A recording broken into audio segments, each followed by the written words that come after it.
Lukas 2 ayat 8-20, gembala-gembala. Di daerah itu ada gembala-gembala yang tinggal di padang menjaga kawanan ternak mereka pada waktu malam. Lalu berdirilah seorang malaikat Tuhan di dekat mereka, dan kemudian Tuhan bersinar meliputi mereka dan mereka sangat ketakutan. Kata malaikat itu kepada mereka, "Jangan takut, sebab sesungguhnya aku memberitakan kepadamu kesukaan besar untuk seluruh bangsa. Hari ini telah lahir bagimu juru selamat, yaitu Kristus Tuhan di kota Daud. Inilah tandanya bagimu, kamu akan menjumpai seorang bayi dibungkus dengan kain lampin dan terbaring di dalam palungan." Tiba-tiba tampaklah bersama-sama dengan malaikat itu sejumlah besar bala tentara surga yang memuji Allah, katanya, "Kemuliaan bagi Allah di tempat yang maha tinggi, dan damai sejahtera di bumi di antara manusia yang berkenan kepadanya." Setelah malaikat-malaikat itu meninggalkan mereka dan kembali ke surga, gembala-gembala itu berkata seorang kepada yang lain, "Marilah sekarang kita pergi ke Bethlehem untuk melihat apa yang terjadi di sana, seperti yang diberitahukan Tuhan kepada kita." Lalu mereka cepat-cepat berangkat dan menjumpai Maria dan Yusuf dan bayi itu yang sedang berbaring di dalam palungan. Ketika mereka melihatnya, mereka memberitahukan apa yang telah dikatakan kepada mereka tentang anak itu. Semua orang yang mendengarnya heran tentang apa yang dikatakan gembala-gembala itu kepada mereka. Tetapi Maria menyimpan segala perkataan itu di dalam hatinya dan merenungkannya. Kemudian kembalilah gembala-gembala itu sambil memuji dan memuliakan Allah karena segala sesuatu yang mereka dengar dan mereka lihat, semuanya sesuai dengan apa yang telah dikatakan kepada mereka. Amin. Bapak, Ibu, saudara-saudari, adik-adik yang dikasihi Tuhan, kira-kira pada 2024 tahun yang lalu ada suatu peristiwa di padang Efrata ya, di Israel sana. Gembala-gembala sedang menjaga domba-dombanya, ternaknya di padang Efrata, dan di malam yang sunyi dan gelap itu tiba-tiba terjadi peristiwa terang benderang. Itulah yang menyebabkan para gembala jadi ketakutan karena tiba-tiba ada cahaya yang sangat terang di malam yang sunyi itu ya. Tapi ternyata itu adalah malaikat Tuhan yang Tuhan utus untuk mengabarkan berita gembira, kabar Injil tentang kelahiran Yesus Kristus Juru Selamat dunia. Jadi malaikat itu datang memberitakan berita kelahiran Tuhan Yesus yang kita sebut Hari Raya Natal itu kepada yang pertama-tama bukan Raja Herodes yang memerintah pada waktu itu, bukan kepada guru-guru agama, para imam atau kaum Farisi, tetapi kepada orang yang dianggap pekerjaannya stratanya rendah, yaitu para gembala yang malam itu sedang menjaga ternaknya, yaitu domba-domba dan kambing-kambingnya ya. Dan mereka kaget ketika muncul malaikat Tuhan yang begitu dahsyat ya dan mengejutkan, dan mereka semua gemetar ketakutan. Dan malaikat Tuhan berkata, "Jangan takut, karena aku datang untuk memberitakan kabar gembira, karena hari ini telah lahir bagi kita semua Juru Selamat yang bernama Yesus Immanuel di Bethlehem." Tanda-tandanya ialah ada seorang bayi yang ditaruh di palungan, dibedung dengan kain lampin. Nah, itulah berita yang disampaikan malaikat Tuhan kepada para gembala dengan sekaligus tanda-tandanya ya. Jadi apa respons, apa reaksi dari para gembala?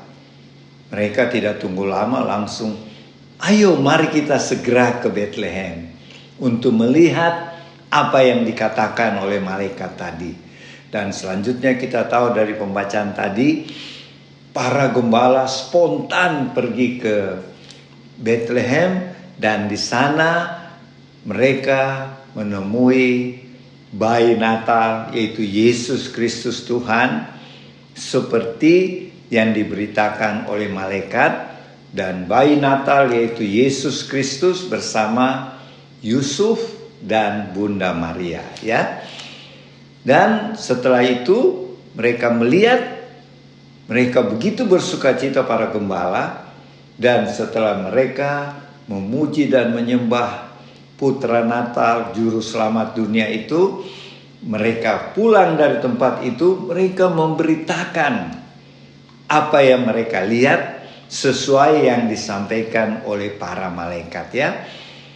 Jadi apa pelajaran buat kita di hari raya Natal 25 Desember 2024? Yang pertama, bahwa Tuhan betul-betul menghargai orang-orang yang paling kecil sekalipun. Para gembala kalau di Israel pada zaman itu adalah pekerja-pekerja yang paling rendah, ya, tingkatannya. Jadi di sini apapun status kita, apapun pekerjaan kita, keadaan kita, janganlah kita merasa minder, sebab justru dalam kerendahan kita Tuhan memperhatikan kita. Itu yang pertama, ya. Buktinya berita yang dahsyat kabar Natal ini pertama-tama diberitakan kepada para gembala. Jadi di sini kita bisa ambil pelajaran bahwa Tuhan memperhatikan semua orang, tidak melihat dia kaya atau miskin. Jadi untuk itu marilah kita sungguh-sungguh menyembah Tuhan Yesus, Putra Natal yang kita rayakan kelahirannya pada hari ini. Dan hal yang kedua, marilah kita seperti gembala-gembala ketika mendengar kabar bahagia dari para malaikat yang memberitakan berita Natal itu, mereka tidak terus, kan tengah malam itu kejadiannya waktu malaikat menyampaikan. Mereka tidak katakan begini, kita istirahat dulu deh, nanti besok. Kan yang penting kita sudah tahu beritanya. Tidak. Mereka langsung spontan pergi melihat apa yang diberitakan oleh malaikat. Jadi pelajaran kedua, marilah ketika kita mendengarkan berita Natal ini, ketika kita mendengarkan firman Tuhan, hendaknya kita berespons dengan spontan, ya. Jangan berlambat-lambat. Seperti para gembala, mereka langsung bereaksi pergi melihat Putra Natal yang baru lahir itu. Jadi pelajaran yang kedua, ketika kita mendengar firman Tuhan, kita harus spontan bereaksi sesuai apa yang difirmankan oleh Tuhan. Dan yang ketiga, dengan peristiwa Natal ini, kelahiran Tuhan Yesus di Bethlehem, itu menimbulkan pengharapan buat kita, karena beberapa tahun kemudian Tuhan Yesus menuntaskan karyanya, yaitu mati di atas kayu salib di Bukit Golgota untuk keselamatan seluruh umat manusia, untuk mengampuni semua dosa-dosa manusia, termasuk kita. Jadi dengan demikian kita tidak perlu khawatir lagi. Kita percaya dengan sungguh-sungguh bahwa setelah kita meninggalkan dunia ini, kita akan menuju ke sorga dan kita akan tinggal bersama Tuhan Yesus Kristus, Raja di atas segala raja, Putra Natal yang kita peringati kelahirannya hari ini sampai selama-lamanya. Kiranya berita Natal yang disampaikan hari ini membuat kita selalu bersyukur, bersukacita, dan tetap setia bersaksi dan melayani Yesus Kristus Tuhan, Raja di atas segala raja. Selamat Hari Natal, Merry Christmas, Feliz Navidad bagi Bapak, Ibu, Saudara-saudari, adik-adik dari kami, keluarga Warlord Ministry. Dan selamat menyambut Tahun Baru 1 Januari 2025 yang tinggal beberapa hari lagi. Tuhan Yesus, Raja di atas segala raja, memberkati kita sekalian. Selamat siang Bapak, Ibu, Saudara-saudari, teman-teman Warlord di rumah. Kita jumpa lagi. Saya menyambung apa yang tadi dibawakan oleh Opa mengenai gembala-gembala yang mendengar berita tentang kelahiran Yesus, Tuhan Yesus ya. Bapak Ibu, firman hari ini saya melihat dari gembala dan malaikat datang di waktu malam. Ya, gembala-gembala yang kita melihat adalah strata kehidupan manusia, boleh dikata yang paling rendah. Ya, gembala-gembala ada di malam. Di sini mari kita sedikit melihat bagaimana Tuhan datang di dalam satu keadaan yang saya renungkan, kenapa harus malam, tidak pagi atau siang. Kita melihat dulu di situ kenapa harus malam. Ya, saya merenungkan tidak ada satu pernyataan di firman mengatakan malam, siang atau pagi. Saya merenungkan malam. Ya, kehidupan manusia dikatakan malam itu kegelapan. Di dalam kegelapan kita tahu ada banyak hal, itu melambangkan satu kegelapan kehidupan dalam suasana kehidupan yang gelap, ada dosa, ada penderitaan di situ. Kenapa ada gembala? Gembala mewakili kehidupan manusia dengan strata yang paling rendah boleh dikatakan, tetapi di situ dalam kehidupan gembala ada persekutuan anak-anak manusia atau khususnya anak Tuhan yang hidup bersama. Kehidupan manusia memang di dalam kehidupan kegelapan ada banyak hal yang kehidupan manusia di situ ada persekutuan, ada merasa penderitaan, ada merasa sukacita bersama, penderitaan bahkan bersama karena diadakan waktu itu malam. Saya melihat dua sisi ini Bapak Ibu, malam dan gembala. Itulah kehidupan manusia. Saya renungkan lebih jauh, Tuhan datang di saat yang demikian. Tuhan datang saat itu menyatakan berita kesukaan yang didahului oleh malaikat-malaikat.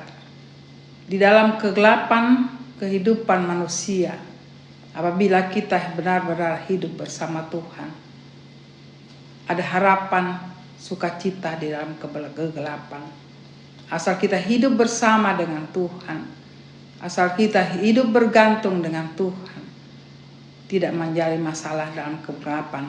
Karena di dalam kegelapan itu Tuhan ada bertahta. Asal kita tetap bergantung dengan Tuhan. Saya melihat hal-hal demikian. Bagaimana Tuhan menyatakan keselamatannya dimulai dengan kegelapan. Ada sukacita, ada harapan yang diberikan oleh malaikat-malaikat. Kegelapan sangat nyata bila ada suatu sukacita terang yang memberikan harapan. Bila kita ada di dalam suasana terang, sukacita itu tidak terlalu nampak. Saya melihat di situ Bapak Ibu. Saya merenungkan justru di dalam kegelapan itu tidak ada harapan. Ya. Kehidupan manusia dengan strata yang sangat rendah, hidup bersama. Ya. Mencari kehidupan bersama. tiba-tiba datang suatu sukacita, pengharapan yang terang benderang yang diberikan oleh Tuhan itu begitu nampak. Datang pada gembala-gembala di waktu malam. Mereka mendengarkan suatu kabar sukacita. Saya melihat juga di situ, saya merenungkan. Kita tidak bisa melihat satu sukacita kalau kita tidak dalam Tuhan.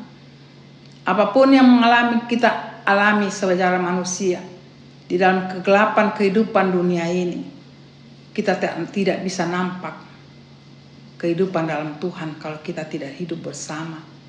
Kita tidak ada harapan satu sukacita bersama di dalam Tuhan, atau penderitaan bersama tetap di dalam Tuhan. Semua kita bisa nampak apabila berita sukacita terang benderang itu datang. Saya percaya gembala-gembala menyatakan manusia harus hidup bersama, harus hidup di dalam Tuhan walaupun dalam kegelapan. Tidak ada pengharapan hidup bersama, bersekutu. Apabila suatu sukacita datang seperti malaikat pada malam itu, mereka merasakan sukacita dan ada suatu yang tidak mereka duga. Itulah manusia, Bapak Ibu. Kita harus merasakan ini. Mari kita renungkan. Kita harus tetap di dalam Tuhan. Kita bersekutu bersama. Jangan jauhkan persekutuan. Saya ulang-ulang Bapak Ibu. Apapun yang kita alami, asal kita bersama, kita bisa membangun juga bersama. Dan Tuhan melihat itu pada saat-saat tertentu. Tuhan melihat kalau kita bersekutu, Tuhan datang dengan satu sukacita besar seperti para penggembala malam itu. Ada harapan sukacita, berita sukacita akan sangat nampak seperti gembala-gembala.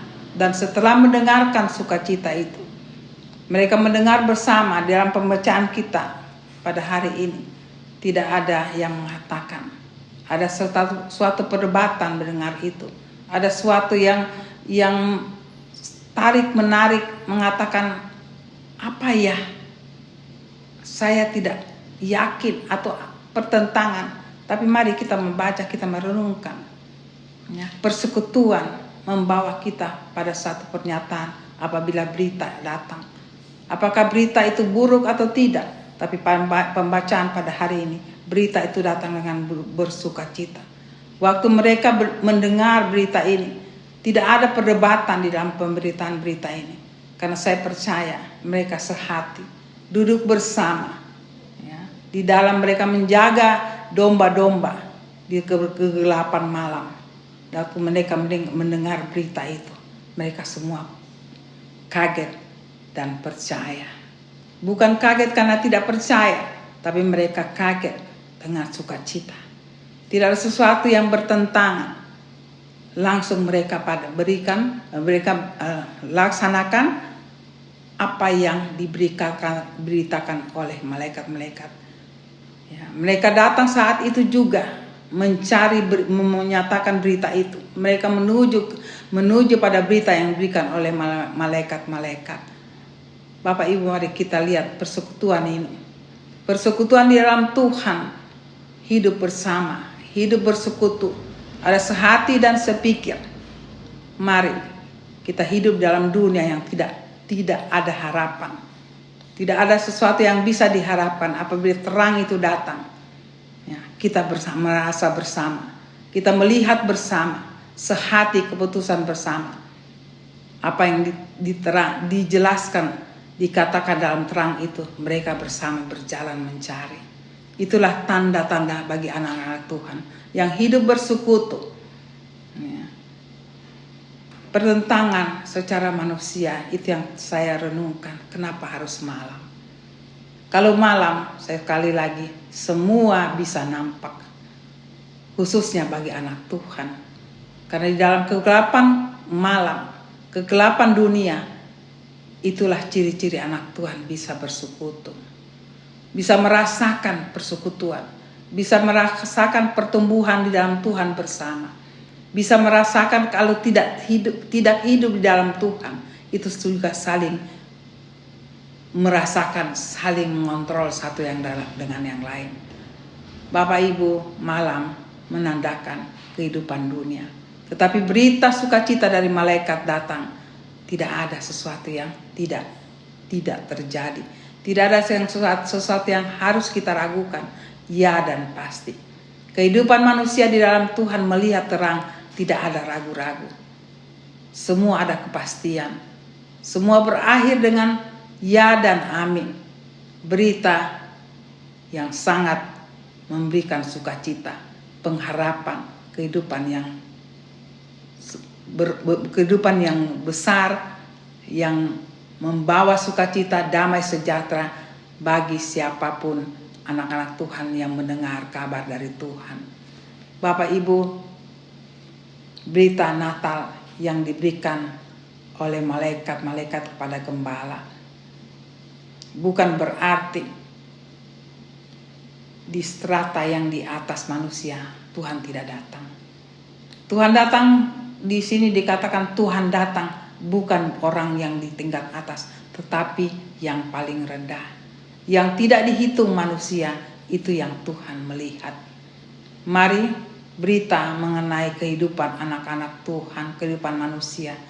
Tuhan tidak mencari orang yang sempurna, tapi Tuhan mencari orang yang hidup mungkin tidak berarti, mungkin tidak ada apa-apa dalam kehidupannya, tapi Tuhan di situ datang lebih dulu.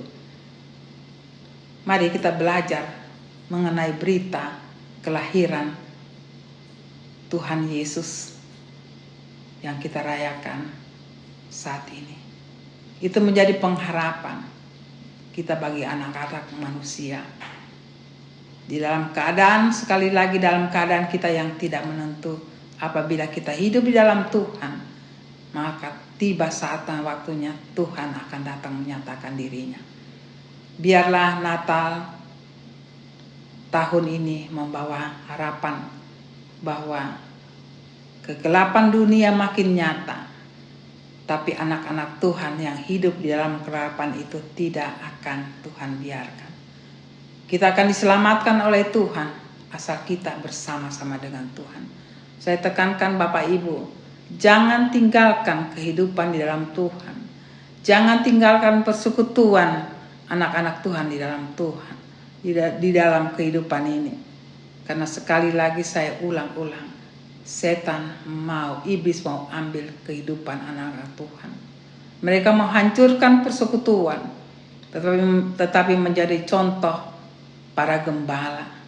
Mereka hidup bersehati, bersekutu, merasakan sukacita bersama, merasakan tangan Tuhan bersama, tidak sendiri-sendiri, tetapi persekutuan itu tidak akan terpisahkan. Dan di dalam persekutuan anak Tuhan ada berita seperti yang diberikan oleh malaikat saat itu. Ada hal-hal yang luar biasa Tuhan berbicara di situ, menandakan bahwa Tuhan tidak pernah meninggalkan anak-anaknya yang hidup bersama Dia. Hanya itu Bapak Ibu, saya tidak panjang karena Opa sudah katakan. Selamat Hari Natal. Kiranya Natal yang kita terima pada tahun ini membawa sukacita, damai sejahtera, pengharapan. Karena sebentar lagi mari kita membawa Natal ini, sebentar lagi Tuhan akan menjemput kita di dalam persekutuan yang utuh. Karena Tuhan di situ menjemput kita dengan kabar yang sukacita bahwa pengharapan tidak pernah mengecewakan. Hanya itu Bapak Ibu, kiranya Roh Kudus memberikan wawasan yang lebih lagi dari apa yang saya bawakan. Pasti Roh Kudus akan memberikan satu pengharapan, satu pencerahan yang lebih lagi daripada apa yang saya bawakan. Kiranya Tuhan memberkati, sampai kita jumpa di minggu depan. Selamat Natal Bapak Ibu, saudara-saudari sekalian. Selamat menyongsong tahun yang baru. Tuhan memberkati. Amin.